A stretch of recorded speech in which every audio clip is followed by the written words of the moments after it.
नमस्कार दोस्तों। उम्मीद करता हूँ आपको हमारी कहानी का पहला पार्ट जरूर पसंद आया होगा। तो आइए इस कहानी को आगे बढ़ाते हुए मैं आप लोगों के लिए लेके आया हूँ इस कहानी का पार्ट 2, अधूरा इश्क पार्ट 2।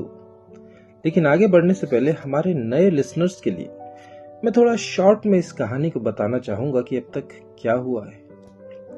रजत और त्रिशा दिल्ली के एक ऑफिस में काम करते हैं।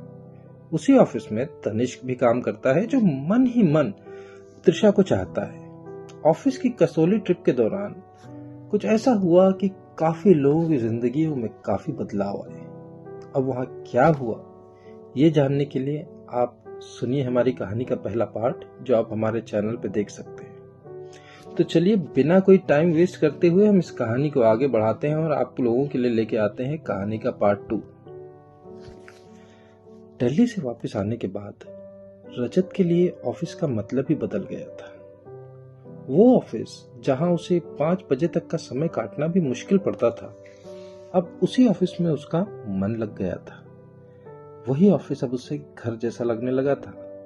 अब वो खुल के अपने कलीग से बातचीत करता था, हंसी मजाक करता था। इस ट्रिप के बाद एक इंसान और था जिसकी जिंदगी में काफी बदलाव आए थे। वो था तनिष्क। तनिष्क यूं तो आफ्टरनून शिफ्ट में था, बट त्रिशा के लिए वो थोड़ा जल्दी ही आ जाता था और अपने लॉगिन से पहले के 1-2 घंटे वो फीमेल एरिया में ही बिताता था, क्योंकि वो त्रिशा के साथ कुछ समय बिताना चाहता था। इसलिए रोज त्रिशा को मेट्रो स्टेशन तक छोड़ने भी जाता था। त्रिशा यूं तो अकेले ही मेट्रो स्टेशन तक जाती थी और तनिष्क के लिए यही सही समय था जब वो त्रिशा के साथ अपनी नजदीकियां बढ़ा सकता था। त्रिशा को छोड़ के आने के बाद तनिष्क बहुत खुश रहता था और ऑफिस में भी सबसे दुगनी एनर्जी के साथ घुलता मिलता था। अलग ही समझ में आता था कि तनिष्क त्रिशा के साथ बिताए हुए उन कुछ लम्हों में कितनी जिंदगियां जी लेता है। रजत ये सब देख के भी चुप था, क्योंकि वो इन सब मामलों में थोड़ा शाय था और उसने ये एक्सेप्ट कर लिया था कि शायद त्रिशा भी यही चाहती है। वो अपना ऑफिस का टाइम अपने कलीग्स के साथ हंसते खेलते निकालता था और बीच बीच में ऑफिस की एक कलीग पूजा के साथ थोड़ा बहुत फ्लर्ट भी कर लेता था, जिससे किसी को ये फील ना हो कि तनिष्क और त्रिशा की नजदीकियां उसे चुभ रही हैं। पर दोस्तों, कभी कभी प्यार को पाना ही सब कुछ नहीं होता। और ए दिल है मुश्किल में शाहरुख ने भी कहा है ना कि एक तरफा प्यार की ताकत ही कुछ और है। वो रिश्तों की तरह 2 लोगों में नहीं बढ़ती, सिर्फ मेरा हक है उस पे, सिर्फ मेरा। ऑफिस में रजत का सबसे अच्छा दोस्त था अमर। रजत और अमर ऑफिस में बिल्कुल भी मौका नहीं छोड़ते थे किसी की भी टांग खींचने का। अमर एक रोमांटिक और फ्लर्ट किस्म का आदमी था। ये तो उसकी एक गर्लफ्रेंड थी जिसका नाम भी त्रिशा ही था, बट फिर भी वो ऑफिस वाली त्रिशा को लाइन मारने का कोई मौका नहीं छोड़ता था। यूं ही करते करते 2 महीने बीत गए। अब तो ऑफिस के लोगों में गॉसिप चलती थी कि त्रिशा और तनिष्क एक दूसरे के लिए कमिटेड हैं, और तनिष्क भी कोई मौका नहीं छोड़ता था इस बात को एक्सप्रेस करने में। वो त्रिशा को बाबू, सोना जैसे लवी डवी नेम से बुलाता था ऑफिस में, और त्रिशा भी कभी ऑब्जेक्ट नहीं करती थी।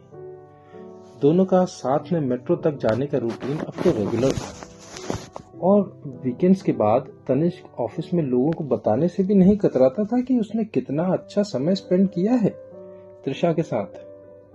अब तो ये सबको क्लियर हो गया था कि वो दोनों कमिटेड है। रजत ने भी ये फैक्ट एक्सेप्ट कर लिया था और वो त्रिशा को सिर्फ एक ऑफिस कलीग की तरह ही देखता था। दोनों में आज भी ऑफिस में थोड़ी बहुत बातचीत हो ही जाती थी, पर जहां वो बातचीत थोड़ी लंबी होने वाली होती थी कि तनिष्क तुरंत बीच में आ जाता था और रजत फिर कुछ ही पलों में अपने काम पर वापस लग जाता था। दिन निकलते गए और त्रिशा और तनिष्क के प्यार के किस्से ऑफिस में फैलने लगे। रजत और अमर अक्सर ऑफिस के बाद एक बार में 2-3 पैग लगाने के लिए बैठ जाते थे। एक दिन जब वो यूं ही बार में बैठे हुए थे, अमर ने रजत से पूछा, तुझे त्रिशा कैसी लगती है?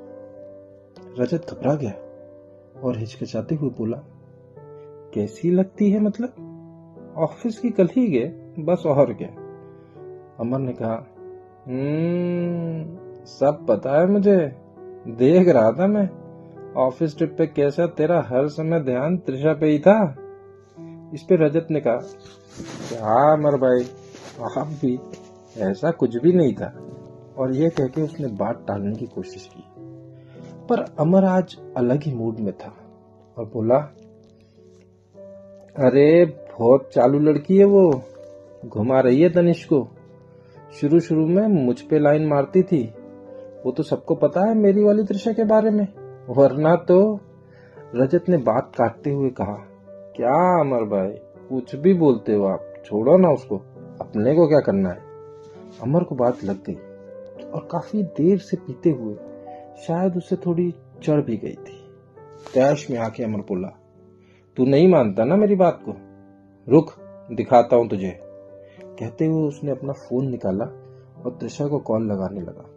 रजत ने टूकते हुए कहा, छोड़ो ना अमर भाई, बहुत देर हो गई है, सो गई होगी वो। अमर ने कहा, अभी तो 10:30 ही हुआ है, रुक मैं दिखाता हूं तुझे इसकी असलियत। और ये कहते हुए उसने त्रिशा को फोन लगाकर लाउड स्पीकर ऑन कर दिया। फोन रिंग हो रहा था। दूसरी तरफ से दबी हुई सी आवाज है, हेलो।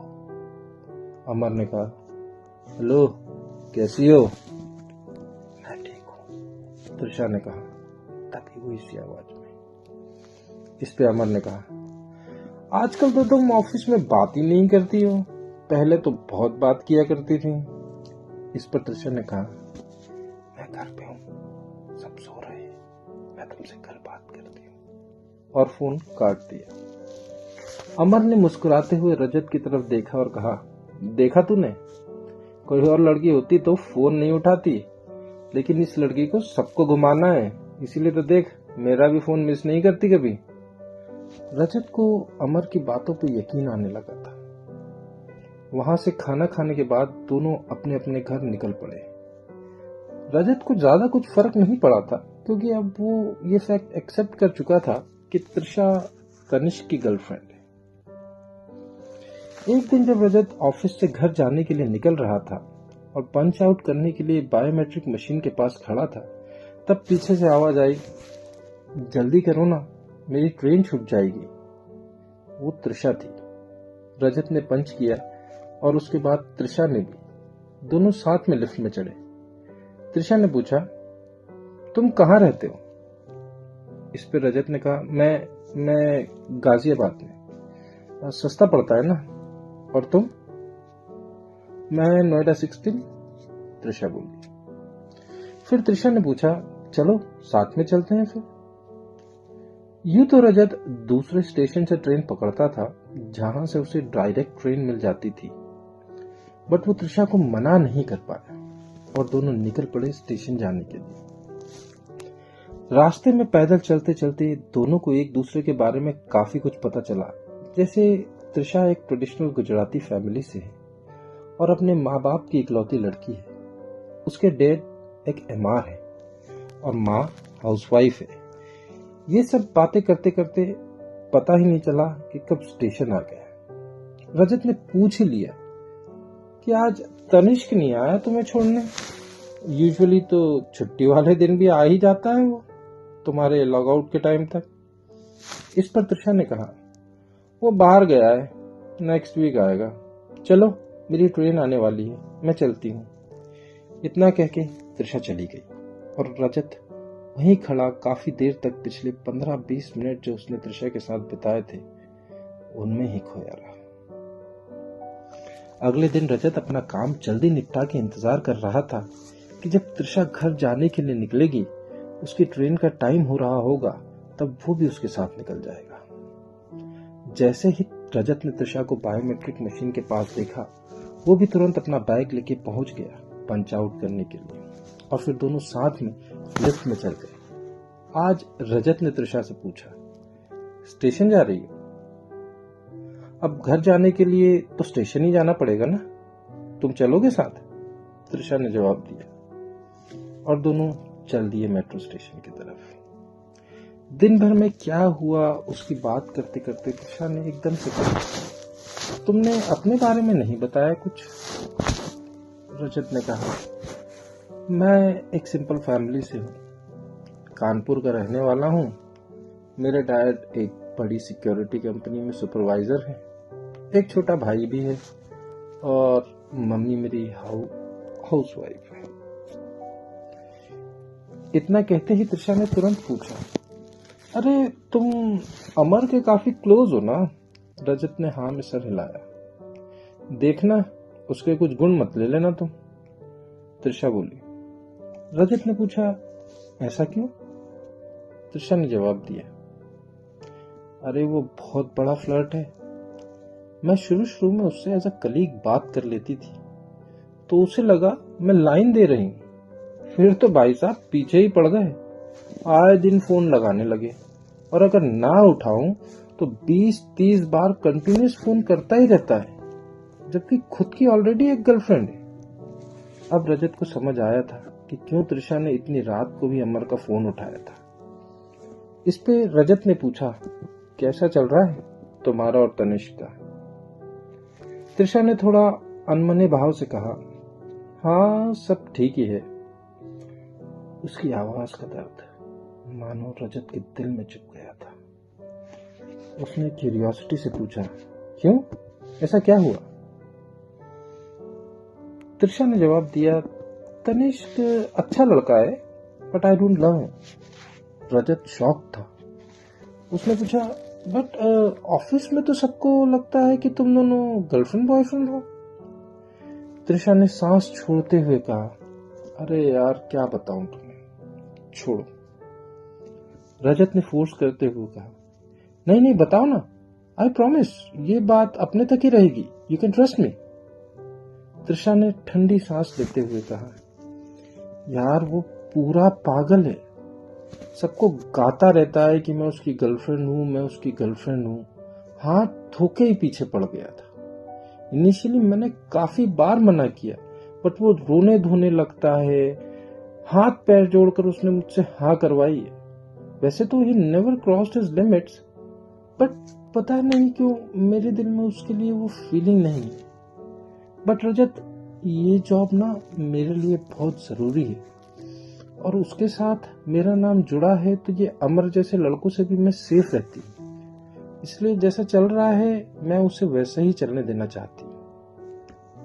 ये सुन के रजत अंदर ही अंदर छोटे बच्चे की तरह खुश हो गया, मानो उसे कोई फेवरेट खिलौना मिल गया हो। त्रिशा को स्टेशन छोड़ने के बाद आज काफी दिनों बाद रजत अकेले एक बार में पीने बैठा था। उसे काफी हद तक चीजें अब क्लियर हो गई थी और उसके दिल में त्रिशा के लिए वापस से सॉफ्ट कॉर्नर जागने लगा था। तो दोस्तों, ये था हमारी कहानी का दूसरा पार्ट। क्या होगा आगे? क्या त्रिशा तनिष्क को छोड़ देगी? क्या रजत त्रिशा को अपनी फीलिंग्स बता पाएगा या फिर त्रिशा तनिष्क को चाहने लगेगी? जानने के लिए जुड़े रहिए हमसे और देखते रहिए कहानी कनेक्ट। Thank you.